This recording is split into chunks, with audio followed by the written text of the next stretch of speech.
અંબાલાલ પટેલે ફરી એકવાર મોટી આગાહી કરી છે।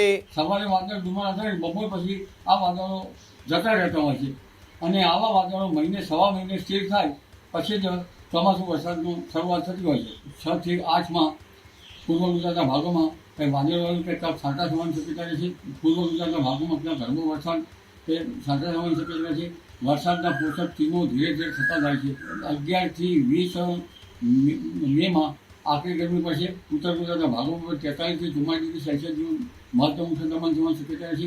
15 મે થી જૂનની શરૂઆત સુધીમાં वरसाद होने की शक्यता है। हल्का से मध्यम बरसात के साथ मेघ गर्जना और बिजली गिरने का भी संभावना रहेगा। अरावली, माहीसागर, दाहोद, छोटाउदेपुर और पंचमहल के लिए दिया गया है और राजकोट में इक्का दुक्का स्थानों में हल्का से मध्यम बरसात होने का भी संभावना रहेगा। આ જ પ્રકારની તમામ અપડેટ જોવા માટે ન્યૂઝરૂમ ગુજરાતને લાઇક, શેર અને સબસ્ક્રાઇબ કરવાનું ભૂલતા નહીં।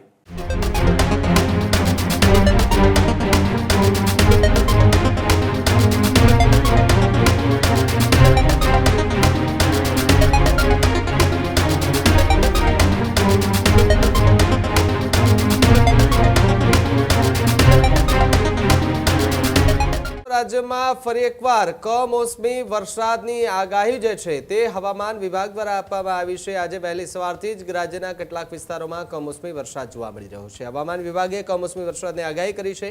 અરવલ્લી અને પંચમહાલ વિસ્તારમાં વીજળી સાથે વરસાદ પડવાની આગાહી કરાઈ છે। દાહોદ અને છોટાઉદેપુરમાં પણ હળવા વરસાદની શક્યતા છે, જ્યારે રાજકોટ અને અમરેલી સહિત સૌરાષ્ટ્રમાં ભારે વરસાદની આગાહી કરાઈ છે। ભાવનગર અને મહીસાગરમાં પણ વરસાદની આગાહી કરવામાં આવી છે।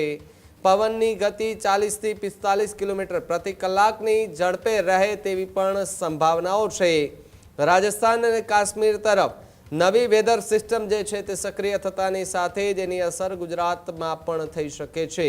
આગામી 6 દિવસ તાપમાન 42 ડિગ્રી આસપાસ રહે તેવી પણ સંભાવનાઓ જોવા મળી રહી છે। ત્યારે રાજકોટમાં સૌથી વધુ 42 ડિગ્રી તાપમાન નોંધાયું છે। અમદાવાદમાં 41.6 ડિગ્રી જેટલું તાપમાન જે છે તે જોવા મળી રહ્યું છે આજના સમયે, કારણ કે આજે પણ અમદાવાદની અંદર વાદળછાયું વાતાવરણ વહેલી સવારથી જ જોવા મળ્યું હતું। જોકે 11 વાગ્યા બાદ એ વાદળછાયું વાતાવરણ થોડું હટે છે અને તડકો જે છે તે ખૂબ પડે છે, એટલે કે 41.6 ડિગ્રી જેટલું તાપમાન અમદાવાદમાં જોવા મળી રહ્યું છે। ત્યારે આજનું સૌથી વધારે તાપમાન રાજકોટનું ગણાઈ રહ્યું છે। 42 ડિગ્રી તાપમાન જે છે તે હાલ રાજકોટનું જોવા મળી રહ્યું છે અને આગામી દિવસોમાં હજુ પણ તાપમાનમાં ધરખમ વધારો થાય તેવી આગાહી કરાઈ છે। आज जो अगले 7 दिन के पूर्वानुमान दिया गया है 5 मई के लिए, आज का जो पूर्वानुमान है इसमें हल्का से मध्यम बरसात का संभावना रहेगा गुजरात क्षेत्रों में और सौराष्ट्र कच्छ दोनों क्षेत्रों में। इसमें जो डिस्ट्रिक्ट हमारा गुजरात रीजन में आएगा, अरावली, माहीसागर, दाहोद, छोटाउदेपुर और पंचमहल के लिए दिया गया है। इसमें हल्का से मध्यम बरसात के साथ मेघ गर्जना और बिजली गिरने का भी संभावना रहेगा और जो तेज़ हवा की गति 40 से 50 किलोमीटर प्रति घंटा में रहने का संभावना रहेगा। इसमें हम येलो वार्निंग आज दिए हुए हैं और राजकोट में इक्का दुक्का स्थानों में हल्का से मध्यम बरसात होने का भी संभावना रहेगा। इसमें जो डिस्ट्रिक्ट आ रहा है राजकोट, बोटाद, अमरेली और भावनगर के लिए। વાતાવરણમાં તો પલટો જ આવી રહ્યો છે, પરંતુ એ વચ્ચે અંબાલાલ પટેલે સૌથી મોટી આગાહી કરી છે। જી હા, રાજ્યમાં કમોસમી વરસાદની આગાહીના વચ્ચે અંબાલાલ પટેલે ફરી એકવાર મોટી આગાહી કરી છે। 11 થી 20 દરમિયાન, એટલે કે 11 તારીખથી લઈને 20 તારીખ દરમિયાન ગુજરાતમાં ભીષણ ગરમીના સંકેતો દેખાઈ રહ્યા છે। 43 થી 45 ડિગ્રી સુધી તાપમાન ગુજરાતના કેટલાક ભાગોમાં જોવા મળી શકે છે। મે મહિનાના અંતમાં અને જૂનની શરૂઆતમાં પ્રી મોન્સૂનની એક્ટિવિટી જે છે તે જોવા મળી શકે છે। ઉત્તર, મધ્ય અને દક્ષિણ ગુજરાતમાં ઉકળાટ અને ભારે બફારો પણ જોવા મળી શકે છે। એકંદરે ચોમાસું પણ આ વર્ષે સારું થાય તેવા પણ સંકેતો જે છે તે અંબાલાલ પટેલ જે છે તે દેખાડતા જોવા મળ્યા। એટલે કે આ વર્ષે ચોમાસું જે છે તે લાંબુ નહીં ખેંચાય, એટલે કે સમયસર ચોમાસું જે છે તે બેસી જવાનું છે અને ઉનાળો એ વિધિવત રીતે આ મહિનો પૂરો થતાની સાથે જ ધીમે ધીમે પ્રી મોન્સૂનની એક્ટિવિટી જે છે તે થશે, જે બાદ ધીમે ધીમે વરસાદની સિઝન પણ જે છે તે શરૂ થઈ જશે। એટલે કે હવે આ 1 થી 1.5 મહિનો છે કે જ્યાં આકરા તાપને આપણે સહન કરવો પડશે, ત્યારબાદ ચોમાસું જે છે તે આવી જશે તેવા સંકેતો પણ હાલ હવામાન વિભાગ અને હવામાન નિષ્ણાત જે છે તે આગાહી કરતા જોવા મળી રહ્યા છે. આવા વાદળો લગભગ થતા હોય છે. સવારે વાદળ ધુમાડા થાય, બપોર પછી આ વાદળો જતા રહેતા હોય છે અને આવા વાદળો મહિને સવા મહિને સ્થિર થાય પછી જ ચોમાસું વરસાદની શરૂઆત થતી હોય છે. એટલે હવે ધીરે ધીરે તારીખ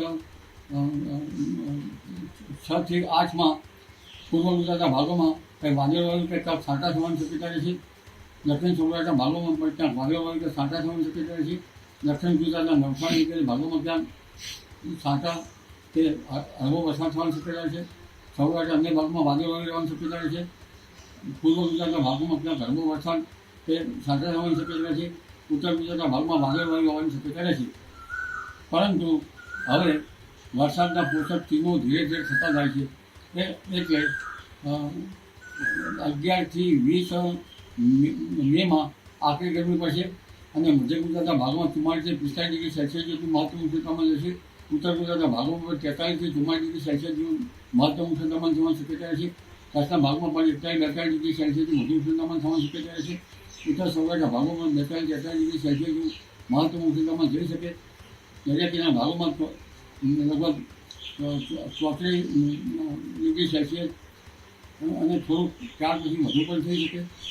અને દક્ષિણ ગુજરાતના ભાગોમાં પણ 33-34 ડિગ્રી સેલ્સિયસ આસપાસ મહત્તમ ઉષ્ણતામાન થઈ શકે.